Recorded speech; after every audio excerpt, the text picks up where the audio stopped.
നമ്മൾ ക്യൂൻസ്റ്റൗണിൽ വന്നിട്ട് ഒരു ഫഗ് ബർഗറൊക്കെ കഴിച്ചു. അത് കഴിഞ്ഞ് റൂമിൽ വന്നിട്ട് നമ്മളൊന്ന് റെഡിയായി ഒരു ചായയൊക്കെ കുടിച്ച് നമ്മൾ ആരോ ടൗണിലേക്ക് പോകാൻ വേണ്ടി റെഡിയാവുകയാണ്. ഇതാണ് നമ്മൾ താമസിച്ച അപ്പാർട്ട്മെൻറ്റ്. കാപ്പി ഉണ്ടാക്കി കഴിഞ്ഞു. ശരി കേട്ടോ, കിച്ചൺ വിൻഡോ ശരിക്കും ഒരു പെയിന്റിംഗ് പോലെ തന്നെയാണ്. അപ്പോൾ അവിടെ അവിടെ നിൽക്കാൻ കൂടി ചെയ്യുകയാണെങ്കിൽ മുത്തിനെ കൂടെ ഉൾപ്പെടുത്തിയ ഒരു പിക്ചർ ഫ്രെയിമാന്ന് തോന്നുന്നു. ശരിക്കും ക്യൂൻസ്റ്റൗണിലെ ലേക്കാണ് കാണുന്നത്. ലേക്ക് വക്കാറ്റിപ്പ എന്ന് പറയുന്നു ലേക്കാണ് ഈ ബാക്കിൽ കാണുന്നത്. ലേക്ക് വക്കാറ്റിപ്പ നോക്കിക്കൊണ്ടായിരുന്നു നമ്മുടെ അപ്പാർട്ട്മെൻറ്റ്. ലേക്ക് സൈഡ് അപ്പാർട്ട്മെൻ്റ് ആയിരുന്നു.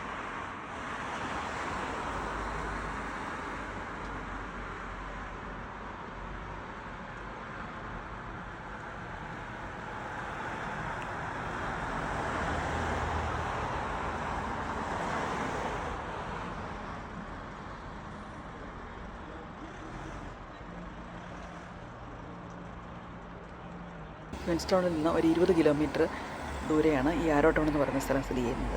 ഒരു 20 മിനിറ്റ് ഡ്രൈവ് ഉണ്ട് ആരോ ടൗണിലേക്ക്.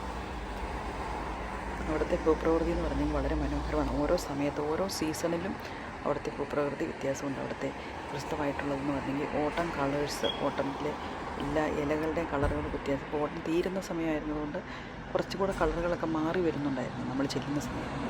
ആരോ ടൗണിലുള്ള സെയിൻറ്റ് പാട്രിക് ചർച്ചാണിത്. കാത്തലിക് ചർച്ചാണ്. വർഷങ്ങൾക്ക് മുമ്പ് ഉണ്ടാക്കിയത്. ഏത് വർഷമാണ് ഉണ്ടാക്കിയത്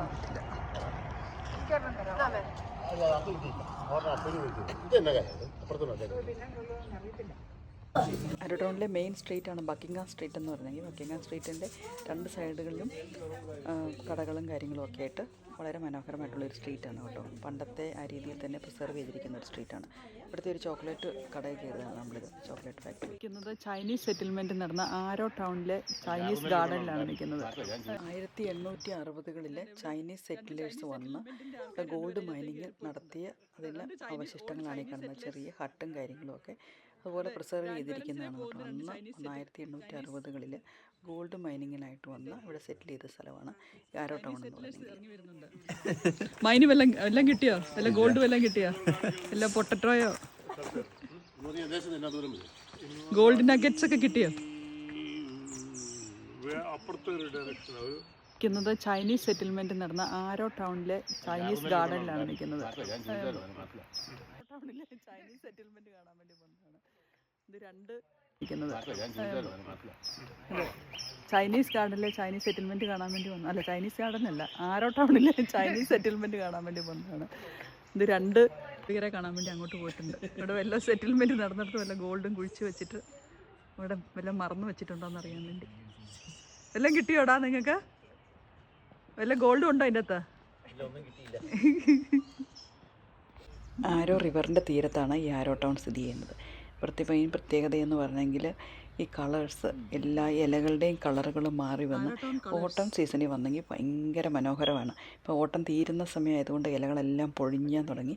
എന്നാലും വളരെ മനോഹരമായിരുന്നു. നമ്മൾ ചെന്ന സമയമായപ്പോഴത്തേക്കും വളരെ നല്ല മനോഹരമായിരുന്നു.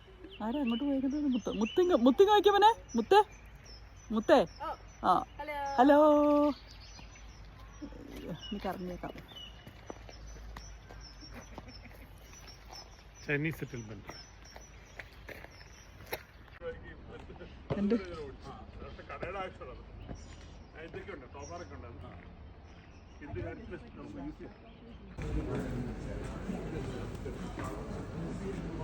സുഹൃത്തുക്കളെ, ഞങ്ങൾ ആരോ ടൗൺ പോയിട്ട് വരുന്ന വഴിയാണ് ഇത്.